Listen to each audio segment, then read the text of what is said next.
नमस्कार, आप देख रहे हैं अपना उत्तराखंड। आपके साथ में अमित शुक्ला। शुरुआत करते हैं एक बड़ी खबर के साथ। उत्तराखंड में आने वाले यात्रियों की सीमा पर कोविड टेस्ट के दावे हवाई साबित हो रहे हैं।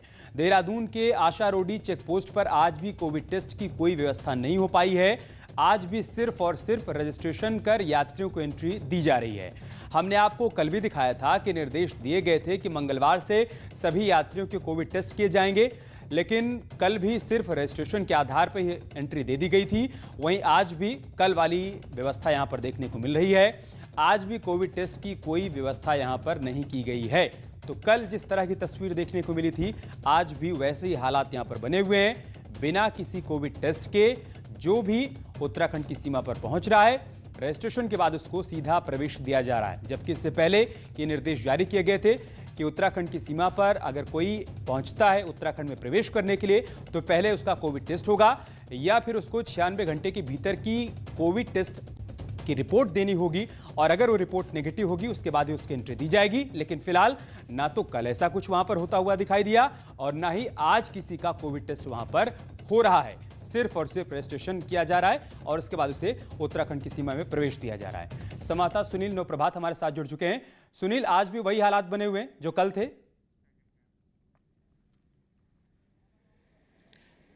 बिल्कुल अमित, 4 दिन पहले शासन ने एक निर्देश जारी किए थे। मुख्य सचिव ने निर्देश जारी किए थे कि बॉर्डर पर जो भी आएगा अन्य प्रदेशों से, उनकी एंट्री जब वहां पर होगी तो उससे पहले उनको कोविड रिपोर्ट दिखानी होगी, और जो यात्री कोविड रिपोर्ट लेकर नहीं आएगा उसकी मौके पर कोविड टेस्ट वहां पर किया जाएगा। इसके लिए बाकायदा बताया गया कि RT-PCR टेस्ट बॉर्डर पर होंगे। वहाँ पर बाकायदा बोर्ड लगा होगा कि RT-PCR टेस्ट की कीमत कितनी है, डॉक्टर्स वहाँ पर होंगे। लेकिन ये आशा रोडी चेक पोस्ट है जो यूपी और उत्तराखंड के बीच में पड़ता है। यूपी से होकर आने वाले जितने भी यात्री यहाँ पर आएंगे उनको इस चेक पोस्ट पर यहाँ पर उनका कोविड टेस्ट होना था। लेकिन आप मौके पर देख सकते हैं कि यहाँ पर डॉक्टर्स की कोई टीम मौजूद नहीं है, कोई कोविड टेस्ट यहाँ पर नहीं हो रहा है। केवल स्मार्ट सिटी के कुछ लोग यहाँ पर बैठे हैं, पुलिस के कुछ लोग यहाँ पर बैठे हैं, और स्मार्ट सिटी ऐप में आप रजिस्ट्रेशन करा लीजिए और उसके बाद चलते बनिए, चाहे आप हाई लोड सिटीज से आ रहे हैं, चाहे आप कहीं से भी आ रहे हैं। जबकि प्रशासन ने ये दावा किया था, शासन ने ये निर्देश जारी किए थे आज से 4 दिन पहले, और तत्काल बाद ये दावा भी किया गया था कि बॉर्डर पर कोविड टेस्ट शुरू किए जा चुके हैं, तमाम दिशा निर्देश वहाँ पर लगाए गए हैं। लेकिन आप देखेंगे कि यहाँ पर दूर दूर तक डॉक्टर्स की कोई टीम यहाँ पर मौजूद नहीं है। मैं पिछले 1 घंटे से मौके पर मौजूद हूँ। अभी यहाँ पर कुछ देर पहले तहसीलदार पहुँचे। जब मैंने तहसीलदार को पूछा कि कहाँ गई डॉक्टर्स की टीम, कहाँ पर रैपिड टेस्ट हो रहे हैं, कहाँ पर आपके RT-PCR टेस्ट हो रहे हैं, तो तहसीलदार का कहना था कि वो भी पता कर रहे हैं कि आखिर डॉक्टर गए कहाँ। तो ये हालात हैं अमित, जब वो भी तब जब कोविड का लगातार संक्रमण बढ़ रहा हो, 34,000 के पार आपके कोविड पॉजिटिव के केस पहुंच गए हों, और अकेले देहरादून में पिछले 4 दिनों में 1700 से अधिक केस आ चुके हों। तो देहरादून आज की डेट पर पूरे उत्तराखंड में सबसे टॉप स्थान पर बना हुआ है, जहां संक्रमण का खतरा लगातार गहराता जा रहा है। लेकिन उसके बीच प्रशासनिक मशीनरी की हीला हवाली, लापरवाही, खोखले दावे ये साबित करता है कि इसी के चलते कोरोना का जो संक्रमण है वो अनलिमिटेड होता जा रहा है। जी, अजीब विडंबना है सुनील कि आपने तहसीलदार से पूछा कि यहाँ पर जो डॉक्टर तैनात होने चाहिए वो कहाँ है, तो उन्होंने कहा कि मुझे भी नहीं मालूम है कि वो डॉक्टर कहाँ है। तो सवाल ये खड़ा हो रहा है कि क्या आला अधिकारियों को पूरे हालात की जानकारी है जिनकी तरफ से निर्देश दिया गया, क्या उन तक की बात पहुंच पाई क्या कि यहाँ पर कोई टेस्ट नहीं हो रहा है? देखिए अमित, हम लगातार राजधानी में इस बात को कवर कर रहे हैं, चाहे वो मार्च 15 तारीख का वो दिन हो जब पहला कोविड पॉजिटिव का मामला उत्तराखंड में आया था, चाहे आज की डेट का मामला हो जब 34,000 के पार केस उत्तराखंड में पहुंच गए हैं। हम पल पल की जानकारी अपने दर्शकों को देते हैं। हम जानते हैं कि किस तरह से लगातार कोरोना का संक्रमण बैठ रहा है, लगातार गहरा रहा है, और हम ये भी जानते हैं कि किस तरह से अधिकारियों में दहशत कोरोना की बैठ चुकी है कि वो अपने ऑफिस से बाहर नहीं निकलना चाहते। यदि बाहर निकले होते तो उनको बॉर्डर की इस चेक पोस्ट के हालात मालूम होते कि यहाँ पर क्या स्थिति है। ऐसे तो फिर उस आदेश का कोई मतलब ही नहीं ना सुनील। जो आदेश दिया गया है शासन की तरफ से कोविड टेस्ट का, उसका कोई मतलब ही नहीं है। आप पूरे हालात पर नजर बनाए रखिएगा, हम आपके पास आएंगे अपडेट के लिए। बहुत शुक्रिया आपका हमारे साथ जुड़ने के लिए और जानकारी हम तक पहुंचाने के लिए। और इस बीच राज्य में कोरोना का आंकड़ा 34,400 के पार पहुंच चुका है। पिछले 24 घंटे की अगर हम बात करें तो 1391 नए कोरोना के केस सामने आए हैं, जो सबसे ज्यादा हैं, और एक्टिव केस 10,700 के पार पहुंच गए हैं। इसके अलावा बीते 24 घंटे में 9 लोगों की जान भी जा चुकी है और मौत का आंकड़ा 438 तक पहुंच गया है।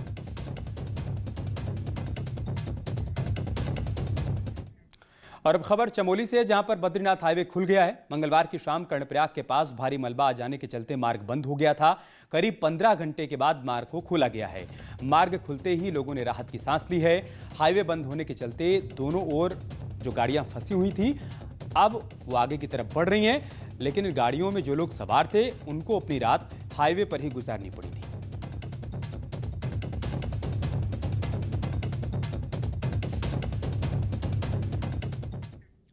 और चलिए अब आपको दिखाते हैं कि मंगलवार को किस तरह कर्णप्रयाग में पूरा पहाड़ भरभरा कर सड़क पर आ गया था और इसकी तस्वीरें कैमरे में कैद हो गई थी। ऑल वेदर रोड निर्माण के चलते यहां पर कटिंग हो रही है, लगातार पहाड़ दरक रहे हैं। तस्वीरों में आप देख सकते हैं लैंडस्लाइड कितना खतरनाक था और इसी के चलते यह हाईवे बाधित हो गया था। 15 घंटे की कड़ी मशक्कत के बाद हाईवे को खोला गया तो गाड़ियां आगे बढ़ पाई।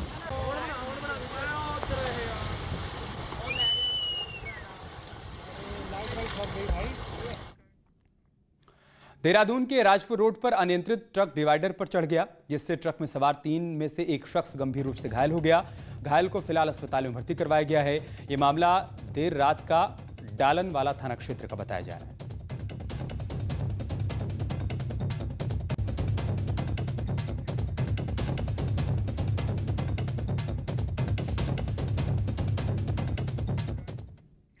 और पेंशन योजना पर सीएम योगी इस वक्त वीडियो कॉन्फ्रेंसिंग कर रहे हैं। हम सीधे आपको वहीं पर लेकर चलते हैं।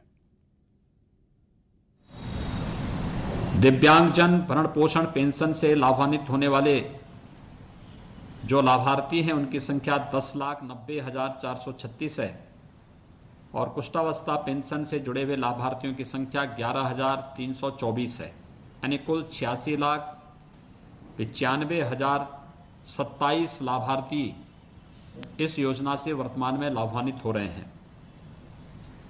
इसमें कुष्ठावस्था पेंशन के प्रत्येक लाभार्थी को 2,500 रुपये हम लोग महीने उपलब्ध कराते हैं और शेष अन्य पेंशन धारकों को हर महीने 500 रुपये उपलब्ध करवाने का कार्य किया जा रहा है। यह राशि इन सभी लाभार्थियों को उनके सामान्य भरण पोषण के लिए उपलब्ध करवाने की केंद्र और प्रदेश सरकार की योजना का एक भाग है और शासन की लोक कल्याणकारी योजनाओं का भी एक हिस्सा है। हमारा प्रयास होना चाहिए, हम लोगों ने नर सेवा को नारायण सेवा के साथ जोड़ के देखा है और ये एक बहुत पवित्र कार्य है कि अगर कोई निराश्रित है, कोई दिव्यांगजन है, उनके साथ अगर हम थोड़ी भी सहानुभूति रख करके उनके साथ सहयोगी बनते हैं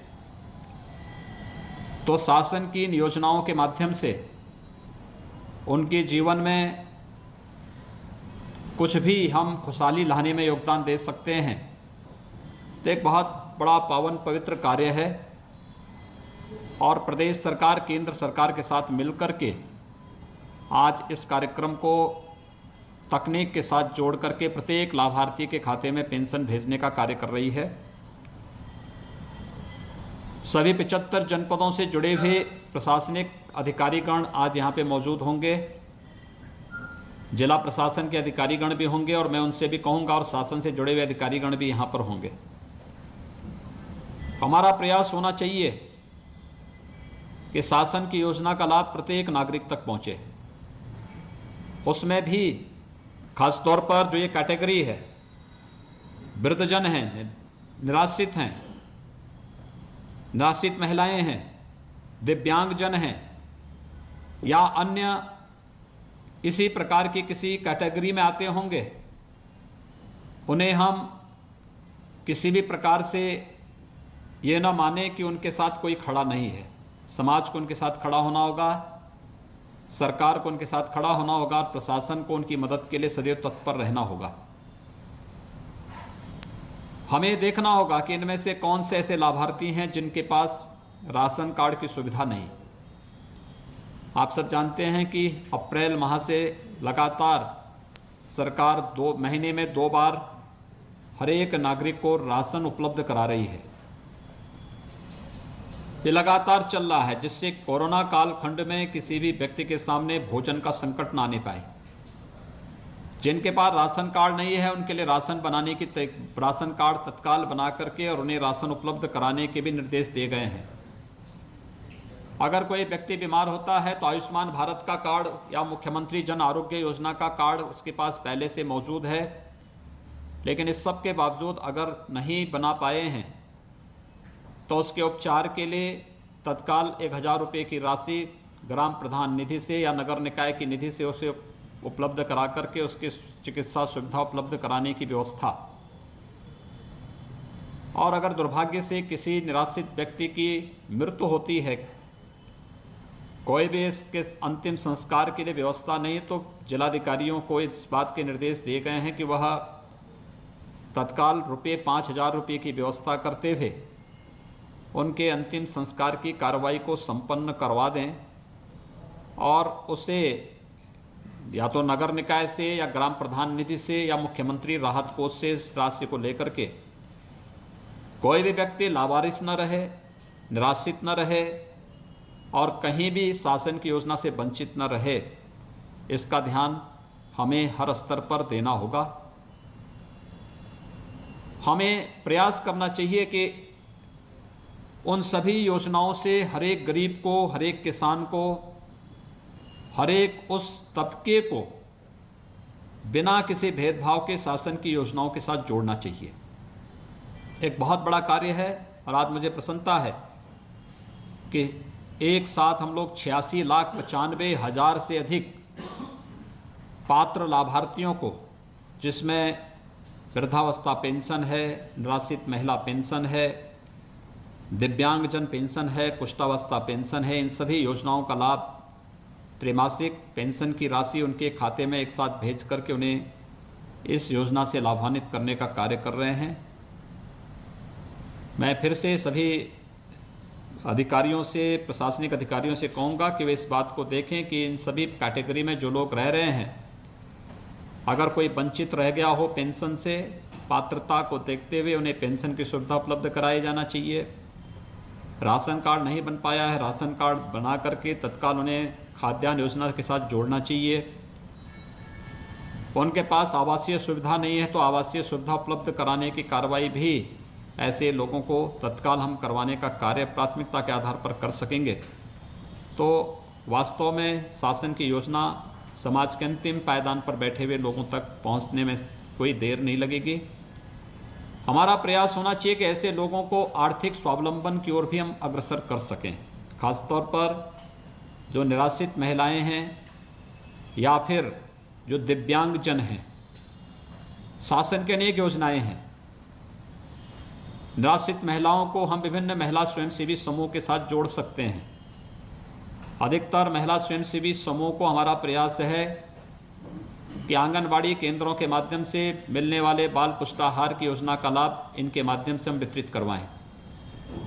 ऐसे ही खाद्यान्न वितरण में सार्वजनिक वितरण प्रणाली को भी हम एसएससी के साथ जोड़ देना चाहते हैं, जिससे महिला स्वयंसेवी समूह आत्मनिर्भर हो सकें। दिव्यांगजनों को भी हम इस प्रकार की योजना के साथ जोड़ने का कार्य कर सकते हैं। अगर राशन की दुकान कोई दिव्यांगजन या फिर कोई महिला स्वयंसेवी समूह चलाएगी तो बड़ी जवाबदेही के साथ उस कार्य को वे आगे कर सकती हैं, बढ़ा सकती हैं।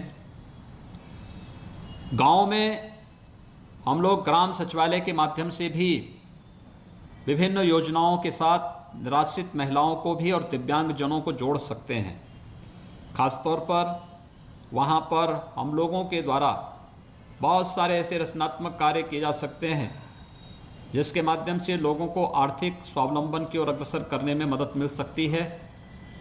और इसमें खासतौर पर विद्युत बिल जमा करने की कार्रवाई महिला स्वयंसेवी समूह गांव-गांव में कर सकती हैं। प्रति बिल 20 रुपये उन्हें हर महीने उपलब्ध हो सकती है। इसी प्रकार से और भी अनेक योजनाएं हैं। बैंकिंग करस्पॉन्डेंट के साथ भी हम उन्हें जोड़ने की कार्रवाई डिस्ट्रिक्ट लेवल बैंकर्स कमेटी के माध्यम से उन्हें नामित करते हुए और उसका प्रशिक्षण देकर के इस योजना के साथ जोड़ा जा सकता है। समाज में अगर सबसे कमज़ोर कड़ी मजबूत हो जाएगी तो पूरे समाज को आर्थिक स्वावलंबन की ओर अग्रसर होने में कोई भी रोक नहीं सकता है। और आत्मनिर्भर भारत का ही आधार बन सकता है। यही प्रधानमंत्री जी की मंशा भी है। मैं आज के इस अवसर पर 86,95,000 से अधिक पेंशन धारकों को एक साथ शासन की कल्याणकारी योजनाओं का लाभ प्राप्त होने के अवसर पर सभी लाभार्थियों को हृदय से बधाई देता हूं, अपनी शुभकामनाएं देता हूं और विश्वास व्यक्त करता हूं कि आप सभी लोग शासन की योजनाओं से लाभान्वित होंगे और जहां कहीं भी आपके सामने समस्या हो, आप स्थानीय स्तर पर प्रशासन के सामने इन बातों को रखेंगे तो प्रशासन प्राथमिकता के आधार पर उन समस्याओं का समाधान करेगा।